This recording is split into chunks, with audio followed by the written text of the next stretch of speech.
section town, and you've got to go down there. Now, there are limits on what you can tell the press, the public, anybody. And some very good rules that they have, plus laws. Well, you know, what do? You run out the end of the runway, there's 239 people. Oh my God. You know, and then when you get to here, looking up, like, wait a minute, Senator, wait a minute.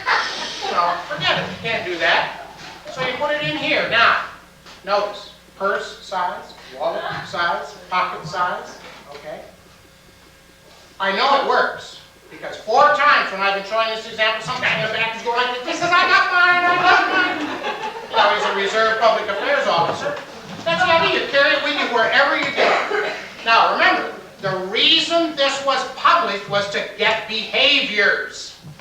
This gets behaviors, because it was strategically thought out and lived up to the things that are in here. Here's another one. Now, this is a pretty good publication all by itself for getting behaviors. It's the Non-Smoker's Guide to Albuquerque Dining, put out by the Lung Association in Albuquerque. They don't have a law, or they didn't have a law in Albuquerque about smoking non-smoking sections. Those Westerners, you know, they're all cowboys. They all smoke Camels, I'll tell you, it's really awful. Anyway, they figured if they published a guide of those restaurants that voluntarily had non-smoking sections, that would elicit people's behaviors. And it did. All by itself was a good idea, but oh no, they were craftier than that. With each one came a big sheet. I've only got this many left, but a great big sheet of stickers. Okay? Let me read you these stickers. You're talking about getting behavior. There's 2 stickers, 2 kinds of stickers. One says, thank you for providing a non-smoking section. We'll tell our friends and come back often. Okay? The other one says, if you provided a non-smoking section, we might come back. Okay? Right now, supposing that you're the public relations director of the Albuquerque Lung Association chapter, and your goal is to get a lot of restaurants to have non-smoking sections, and maybe then ultimately to get a law passed that, you know, will make it possible for non-smokers everywhere to go into a place with non-smoking sections.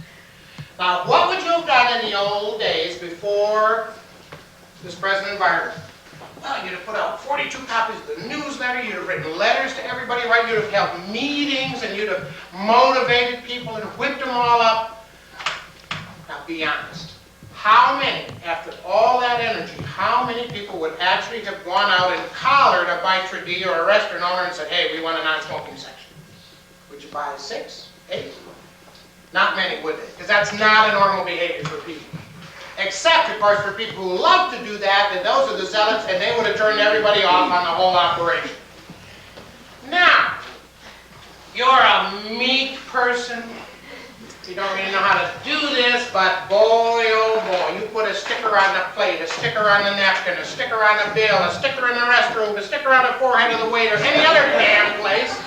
And if you owned a restaurant, after the first 6 or 8 days of cleaning up these stickers, what would you do? Well, I'll tell you what the Albuquerque Restaurant Association did. They went to the State House and said, for God's sake, pass a law and save on these stickers. Okay? But now look, it's funny, but it's serious business. Notice the difference. Behavior. And here's a couple of other examples that really ought to do the trick. To show how hard it is today, this is a good example. See this nice, clearly an overseas envelope. It's got the blue all around it. It's in German, in that nice old Germanic script, you know. It's mailed, supposedly, the organization at least, is in Zurich.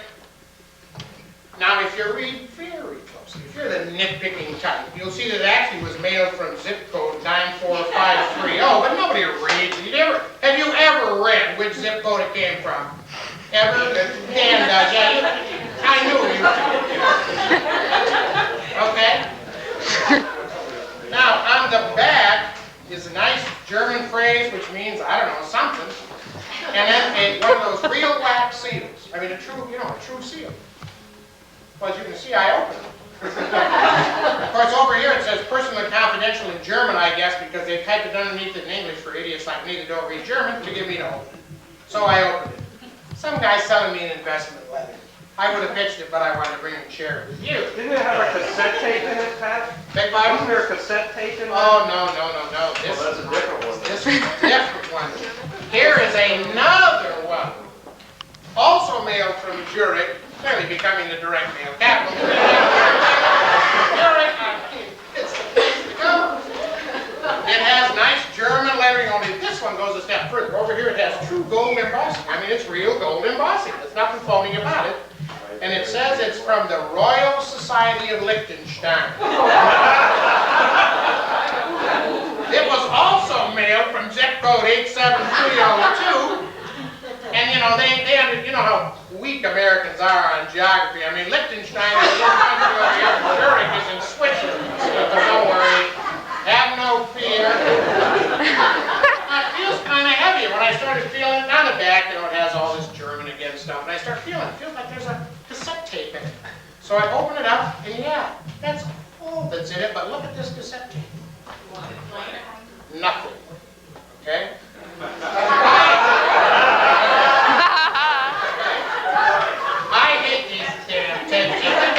This sucker. I couldn't get down to my carpet. And here is what it says, which is a real lesson, again, about everything I've been talking about tonight. Remember, Liechtenstein, Zurich, zip code, and on comes, would you believe, an Oxford English accent. This troop is truly international. And this is how it starts out.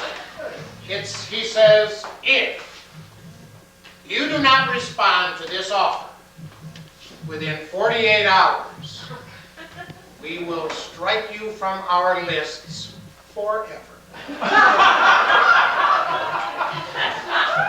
I played all 90 minutes of that damn thing to find out what the offer was. Now, do you think you could have gotten my attention with anything less? That's what we're up against today. What were those? Oh, the Royal Society of Liechtenstein is a group of investors who share investment information. And they find out about little, somebody starting a new little deal, and all the reports on it are really good. And the member already has to have invested in it themselves to show their good faith, and they cannot be an owner. If they think they really got a good one, they share it with other people. And they've got this typical long case history of all the millionaires and all that, but I decided I didn't want to be a millionaire. What the hell, I wasn't going to send them the $200, but I did enjoy the tape. I think all of this makes a point. And I want to sum up the point very quickly in a system for you if I can. I've already given you the most important systems, but if I can't talk you out of doing publications, if you insist that you still want to do publications, at least let me give you a little 5-step test. Once you've done all this pre-publication work that may make it effective. Because there are about 5 rules. You can call this a self-editing list, you can call it what you will. The first question to ask is this thing appropriate? Is it appropriate to the sending organization? And is it appropriate to the recipient? You know, if we would all ask that simple question, about half of the stuff we do just wouldn't get done. Just wouldn't get done. I always think right away immediately when I say that of banks who are always going to give me some new china or an electric blanket if I open an account. Now what the hell does that say about their economic thinking? Now if they were smart enough to give me a little pocket calculator with which to figure my balance, now you're talking. Now that's appropriate. But you know, they're going to give me an electric blanket. Come on. The second question is it really meaningful? Does it answer their need to know? Does it speak to the issues? Does it speak to people's real need, to the recipient's needs? And the third, and today maybe in this awful environment, maybe the most important I think now of all, is it memorable? With this terrible over-communication, it's just so hard to get through. So that should you, by luck, penetrate, for heaven's sakes, you know, have it be a poison dart, so it really sticks with them. And yet, I don't know how much of that we do. There are 2 kinds, of course, of memorability. In fact, that really calls to mind George Orwell's four tests. It's simple 4 tests for any communication. 1, what do I want to say? 2, what words will say it? 3, what linguistic or poetic devices or graphic illustrations will make it more memorable? And 4, are those graphic and poetic devices cliches, or are they new and fresh and vital? Well, that's what we're talking about with memorable. Are there linguistic techniques, and are there graphic visual techniques, or a storyline perhaps that will absolutely rivet them so they don't forget? If you can answer that, publications that fail on a lot of other tests will probably succeed. 4th, and this one I wish didn't even have to be here, but I think all of us know why it is. Is it just plain simply understandable? Are they going to know what we're saying? Is it understandable for the immediate information transfer purpose? And is it understandable in a broader focus for those people who think beyond immediate, who start seeing down the line? If you're dealing with employees, it's got to meet the test of understandability. The company is closing this plant because, and you got to get that across. But of course, every employee is going to say, "Oh my God, is my plant next?" And so it's got to deal with this broader focus. It's got to be understandable. And 5th, needless to say, it's got to be believable. And of course, we all know that believability or credibility rests on 2 stands: trustworthiness and expertise. Well, I'm not doing a lot of publications these days because I find them hard to justify for the clients that I have to work with, but I think that's just because of the type of clients. For those of you who are, I really hope you will take a very, very close look at what you do. It's a tough environment out there. And I think it calls for all of our skills. But notice once again though, another point about our field that it proves. It's nice to worry about issue anticipation and all of those things which are absolutely critical to every organization. But there still is that basic question. When do I communicate? How? And so, for those of you who don't want to go into all-out hog-wild issues and public policy, there's still plenty of room provided that you can really answer some of these questions. And speaking of questions, if you have any or want to tell me, how far off base I am, I'm willing to debate that for as long as you want to do so. Dan? Pat, how much longer do you think the gimmicks are going to work with the media? I mean, you said you asked him if he would have run it without it, and he said no. I mean, it's going to get to the point they're going to have to start making some decisions what they're going to run and what they're not going to run, despite the gimmicks. Well,